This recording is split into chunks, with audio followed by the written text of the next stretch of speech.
Mesdames, Messieurs, bonsoir. Voici les titres de ce 20h. Marche de Bolo Tahaou Askanui. Le PDS et ses alliés gagnent le pari de la mobilisation.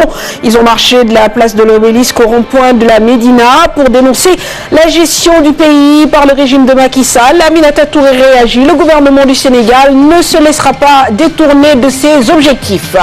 Quand parité rime avec solidarité, les femmes soutiennent les hommes dans la répartition des dépenses à l'approche de la fête de Tabaski. Certaines d'entre elles promettent d'habiller la famille quand l'homme achète le mouton. Le reportage Tabaski de ce soir est signé Daouda Sow. Bientôt une nouvelle imprimerie et une nouvelle unité de fabrication d'emballage pour GFM. Le groupe Futur Média va mettre à exécution ses projets grâce à un prêt de près de 15 milliards de francs CFA accordé par la banque Afrexim Bank. Le monde de l'audiovisuel en deuil. L'animateur Souleymane Guissé alias Jules Junior n'est plus. Il a rejoint sa dernière demeure cet après-midi. Jules Junior qui a contribué à la vulgarisation de jeunes talents rappeurs dans sa célèbre émission Black Label. Sport Côte d'Ivoire-Sénégal. Les Lions se sont entraînés à 2 reprises ce mardi dans ce match à gros enjeux. Quel est le rôle de la presse sportive? Début de réponse dans la page sport de cette édition.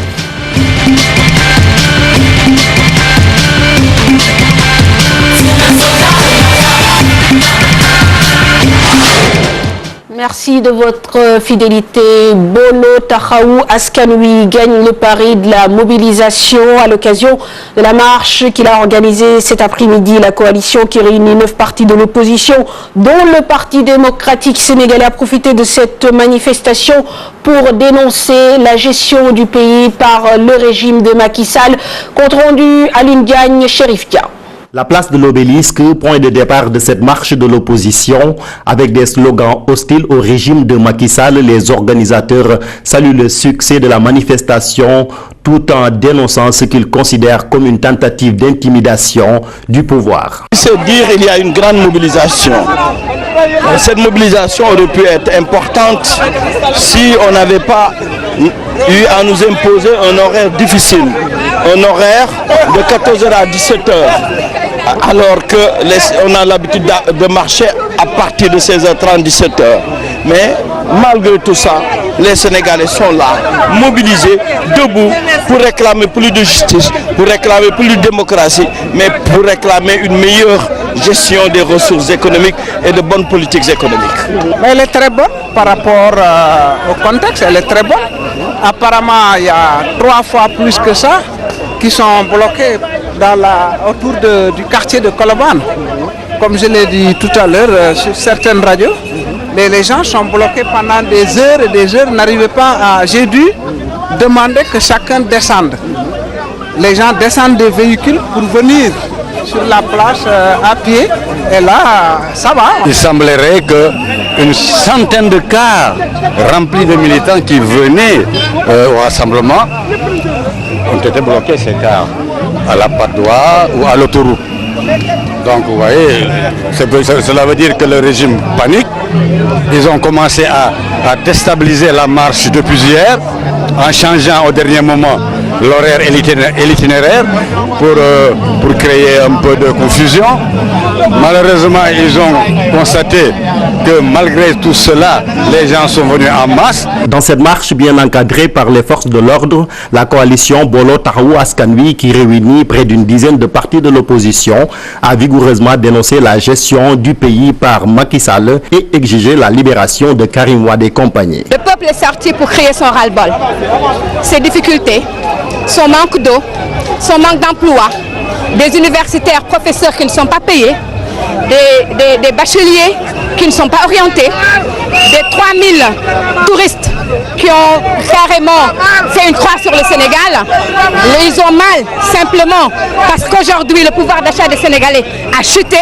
Le pays est sorti parce qu'il y a une discrimination jusque dans leur sincère personnel, jusque dans leur moi personnel et intérieur. Nous marchons aujourd'hui pour demander la libération de Karim Wade et tous les autres détenus. Parce que lorsqu'on n'a pas de preuves, on laisse les gens rentrer chez eux. Une excellente mobilisation des femmes, des jeunes et des Sénégalais de façon générale. Et chacun est venu pour dénoncer ce qui lui déplaît. Des étudiants qui sont là pour l'augmentation des frais d'inscription. Des ménagères qui sont venus dénoncer la flambée des prix, la pénurie d'eau et les factures d'électricité. Et d'autres qui sont là pour se solidariser avec nos détenus, que sont Baragaï, Karim Wade, Ndeye Khady Gueye, Thierno Ousmane Sy, Alioune Aïdara Sylla, Abdoulaziz Diop, qui sont détenus et qui bénéficient encore de la présomption d'innocence. C'est au gouvernement de lire. Nous, c'est clair qu'il y a une formidable adhésion des populations. Les populations en ont véritablement marre de la politique menée par Macky Sall. Et chaque jour, elles le montrent davantage. Avec nous ou sans nous d'ailleurs. Mais aujourd'hui, nous tentons de les organiser, de mieux les organiser pour vraiment montrer que notre Sénégal est possible. Pas le Sénégal de la misère, pas le Sénégal de Macky Sall. Dans cette marche qui a réuni plusieurs centaines de manifestants, la coalition Bolo Taxawu Askan Wi ne compte pas s'en arrêter là. Déjà, un des leaders, Mamadou Diop Decroix, propose la création de comités de résistance populaire dans les quartiers. Chérif Dia, merci. Le Premier ministre n'a pas tardé à réagir à cette marche de la coalition Bolo Taxawu Askan Wi. La politique est une chose, mais les manifestations de l'opposition ne détrôneront pas le gouvernement sénégalais de ses projets et objectifs. C'est ainsi exprimé Aminata Touré, en marge du Conseil interministériel sur l'espace universitaire. Des propos recueillis par Fatou Kinedem. Nous sommes à quelques jours de la Tabaski. Les Sénégalais ont des préoccupations. Je crois que nous tous, nous avons en tête des bêlements de moutons. Voilà, la démocratie s'exerce ainsi. Mais il faut bien comprendre que la démocratie n'a pas pour vocation d'installer justement l'instabilité dans un pays. On ne peut pas installer ce pays dans une campagne électorale permanente. Nous ne l'acceptons. Ce n'est pas acceptable. Et ce ne sera pas le cas pour ce qui concerne le gouvernement. Le plus important, c'est le travail que nous avons à accomplir. Aujourd'hui, nous avons une feuille de route, nous comptons nous y attacher. Nous avons fait beaucoup de progrès. Nous avons lancé, le président de la République a lancé la bourse familiale il y a quelques jours, mais c'est une mesure qui n'existe nulle part en Afrique de l'Ouest. Je dirais même en Afrique, le seul cas que je connaisse, c'est l'Afrique du Sud. Fatou Kinedem, merci. Nous parlons à présent de la rentrée scolaire et de difficultés connues notamment à Tivaouane Diacksao, à l'école Moustapha Khalil Ndiaye. Sur 15 salles de classe, seules 7 sont jusqu'ici fonctionnelles. Les inondations sont passées par là. Actuellement, les tables bancs sont rouillées. Une situation que tente tant bien que mal de résoudre la direction. Suivons ce reportage de Nafissatou Silla et Mohamed Dian.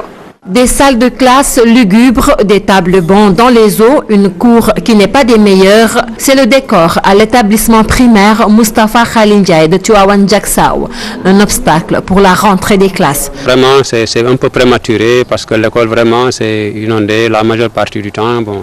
Et puis il y a beaucoup de risques. Donc par conséquent, nous serons obligés de faire le rappel des élèves et d'essayer de les installer dans les 7 salles de classe qui nous restent. Essayer de les canaliser. Même si on parvient aussi à évacuer les eaux des salles de classe, mais il y aura aussi des problèmes de l'humidité. Donc, et vous savez que les enfants, c'est des êtres fragiles. Donc, c'est des êtres vulnérables. Donc, avec l'humidité là, donc parfois le début aussi, ça pose problème.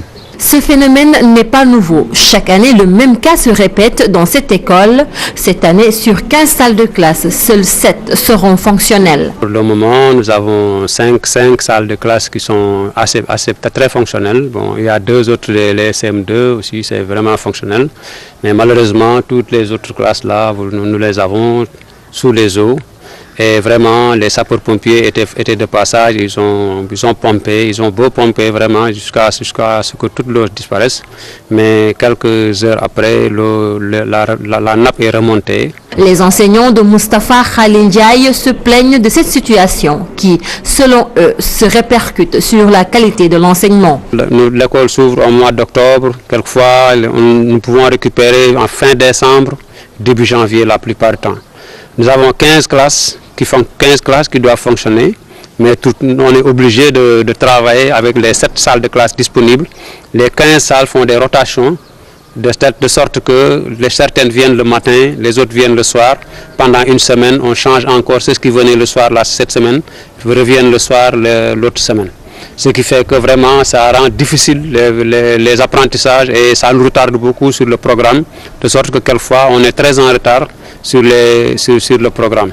Et ça s'impute aussi sur les résultats. Les enseignants de l'école primaire Moustapha Khalil Ndiaye interpellent cependant les autorités publiques et locales pour que les inondations soient un souvenir et que les enseignements se fassent dans les meilleures conditions. Nous attendons des autorités vraiment s'il y a la possibilité de nous faire relever toutes ces salles de classe là qui sont en dessous des eaux, vraiment ce serait l'idéal.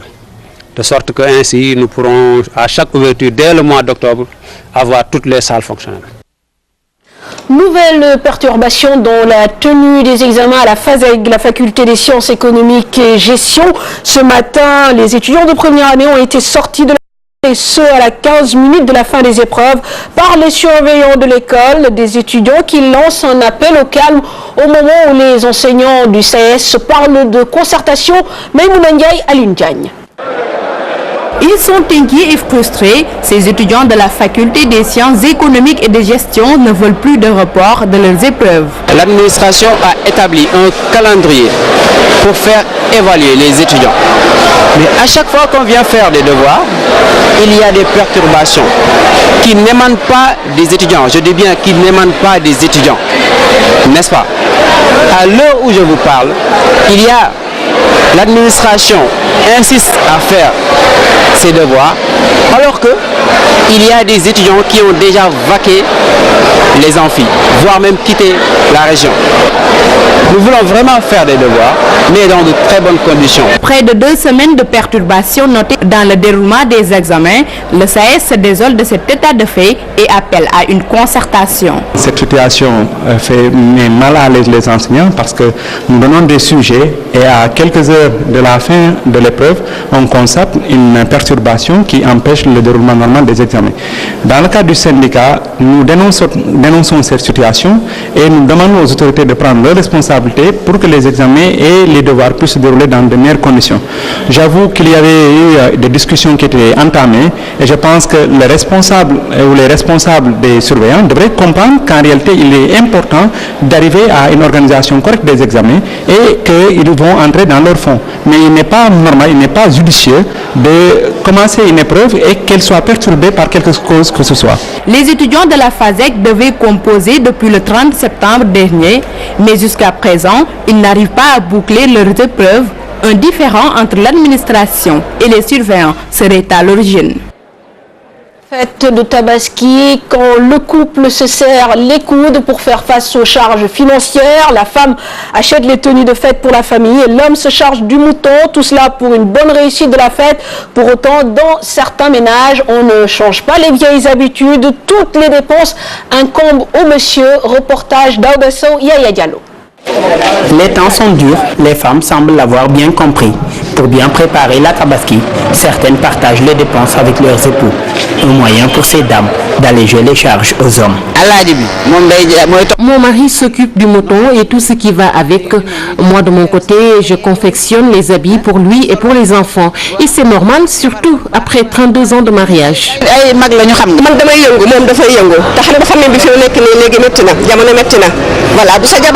Mon époux et moi travaillons et comme la vie est difficile avec la conjoncture, on se soutient actuellement pour la fête de Tabaski. Même s'il fait son devoir d'époux pour une bonne célébration, moi je me charge d'acheter les habits pour lui, pour les enfants, mais aussi pour moi. Les couturiers confirment cette tendance. La clientèle est plutôt féminine. Nombreuses sont les femmes qui viennent commander des vêtements de fête pour toute la famille. Tout à l'heure, il y a une cliente qui m'appelait pour que je lui confectionne un boubou pour son époux. Elles sont nombreuses à faire la même chose pour leur mari et leurs enfants. Les femmes soutiennent vraiment les hommes sur ce plan. Pour certains, la réalité est tout autre. marié à une femme au foyer prend en charge tous les frais prévus pour l'Aïd el-Kébir, mais selon des règles bien définies. Chez moi, je prends en charge l'ensemble des dépenses, compte tenu du fait que madame est une femme au foyer, que dans ce cas d'espèce, on s'arrange de manière que les dépenses ne soient pas excessives. Il faut être raisonnable, parce qu'après la tabaski, il y aura toujours la dépense. Il y aura aussi des projets en vue. Cette année, la célébration de la tabaski coïncide avec la rentrée des classes, un casse-tête pour les parents. Mais pour beaucoup, la solution est de rationaliser les dépenses afin de pouvoir joindre les deux bouts. Plus de 18 millions d'euros, soit près de 15 milliards de francs CFA. C'est le montant du financement accordé par l'Afreximbank au groupe Futur Média en prêt remboursable sur 5 ans. La somme acquise doit permettre à GFM d'acquérir une nouvelle machine d'imprimerie, mais aussi de mettre en place une nouvelle unité de fabrication d'emballage. Les deux parties ont procédé à la signature de cet accord au siège de la Banque au Caire, compte rendu d'Issa Prera. Une poignée de main, un échange de documents, le mariage entre le groupe Futur Média et Afreximbank est ainsi scellé.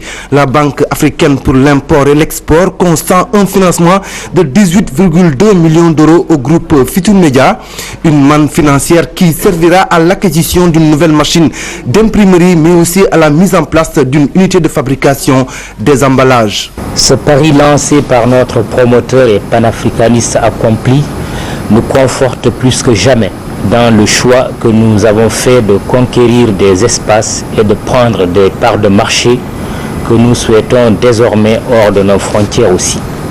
C'est tout l'enjeu du financement par Afreximbank d'une imprimerie ultramoderne pour l'impression, printing et l'emballage packaging. Ce prêt important pour la première fois que consent Afreximbank dans le domaine médiatique en Afrique trouve son explication dans ce qui précède, là est son sens, mais également son audace et sa foi en l'avenir du marché de l'information en Afrique. Pour les autorités d'Afreximbank, cet engagement en faveur du groupe Futur Média est un défi dans la mesure où c'est la première facilité de crédit accordée à une entreprise de presse. Une entreprise africaine qui vise la diversification de ses produits, la création d'emplois et de valeur ajoutée sur le continent. C'est que le secteur de l'impression est un secteur qui est lié à l'information. Nous voulons croire que cet équipement permettra indirectement aux producteurs et exportateurs africains d'avoir accès à des informations sur les marchés de façon à améliorer leur productivité et améliorer leur rendement. C'est qu'il s'agit là d'un groupe africain qui a des ambitions sur le territoire africain, de créer des emplois en Afrique et de créer de la valeur ajoutée en Afrique. Un prêt remboursable sur une durée de 5 ans qui permettra à terme au groupe Futur Média de devenir la plus grande entreprise d'emballage de l'Afrique de l'Ouest. Objectif, prendre 40% du marché estimé actuellement à 140 millions d'euros et dominé par les importations. Spécial au cœur d'Issa Prera. À un an de la tenue du 15e sommet de la francophonie que doit abriter le Sénégal, le comité scientifique a réuni ce week-end des experts sur la Petite Côte. Objectif, nourrir le thème qui sera décliné officiellement à la prochaine conférence ministérielle de l'organisation prévue au mois de novembre 2013. Suivons à ce propos les explications d'Elhadj Kassé. Il est le président du comité scientifique. Nous avons convié au niveau du comité scientifique préparatoire du 15e sommet, un ensemble d'acteurs venus des universités, venus des mouvements associatifs, venus également du milieu de consultance, pour réfléchir sur les esquisses d'un thème qui articule les catégories de jeunes et femmes en rapport avec les problématiques de paix et de développement. Nous n'avons pas encore formulé de façon définitive, mais c'est sûr que le thème central du prochain sommet de la francophonie va tourner autour de ces catégories-là. Femmes, jeunes, paix, développement. Maintenant, comment trouver la formulation, l'énoncé le plus pertinent, le plus mobilisateur, ça c'est dans le processus et certainement nous reviendrons vers vous pour l'annoncer. Nous parlons à présent de désenclavement. Les populations de Linguère veulent que leur localité soit désenclavée. On appelle à l'État du Sénégal. Jusqu'ici, et comme vous le voyez à l'image, ces populations empruntent des véhicules pick-up en surcharge pour se déplacer. Reportage Modoumbay. On les appelle Oupia, mot pulaar qui veut dire laisser passer en français, des véhicules pick-up surchargés. Pour ces passagers, tous les moyens sont bons pour arriver à destination. C'est parce que se déplacer dans le département de Linguère n'est pas une chose facile pour certains habitants, à cause de l'enclavement et l'absence de pistes de production au Jolof. Il y a un problème d'enclavement qui se pose dans le département de Linguère, dans le Jolof. C'est pourquoi on utilise ces OPA. Ici dans le Jolof, il n'y a presque pas de route. Il n'y a qu'une seule route, la route qui mène Touba, Dara, Linguère, et qui continue sur Matam. Et la route qui quitte Louga, Dara, Linguère et qui continue sur Matam. Il n'y a aucune autre route. Pourtant, ces véhicules sont autorisés à transporter 3 personnes seulement, mais ils sont habitués à la surcharge. Les passagers sont conscients des risques encourus. C'est pas sûr. Des OPA qui prennent 30 personnes. Vous savez que c'est pas sûr. Si on nous trouve dans la carte grise, il n'y a que 3 personnes autorisées. Alors qu'on est plus de 30 personnes. Vous savez que c'est pas normal.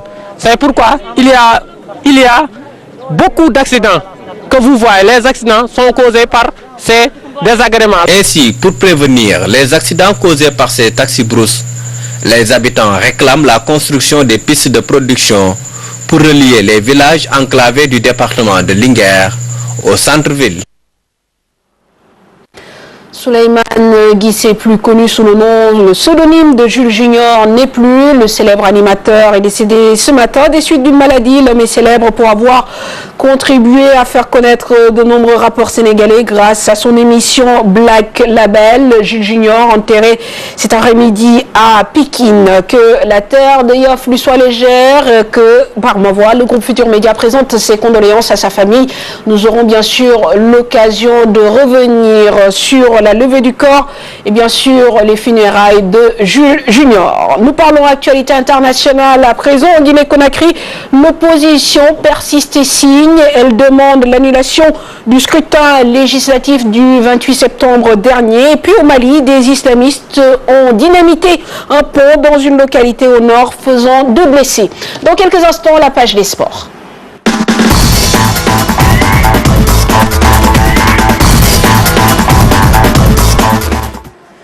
Deuxième jour de préparation des Lions à Paris au nombre de 14 lors du premier jour. La tanière affiche désormais complet ce mardi avec 2 séances au menu.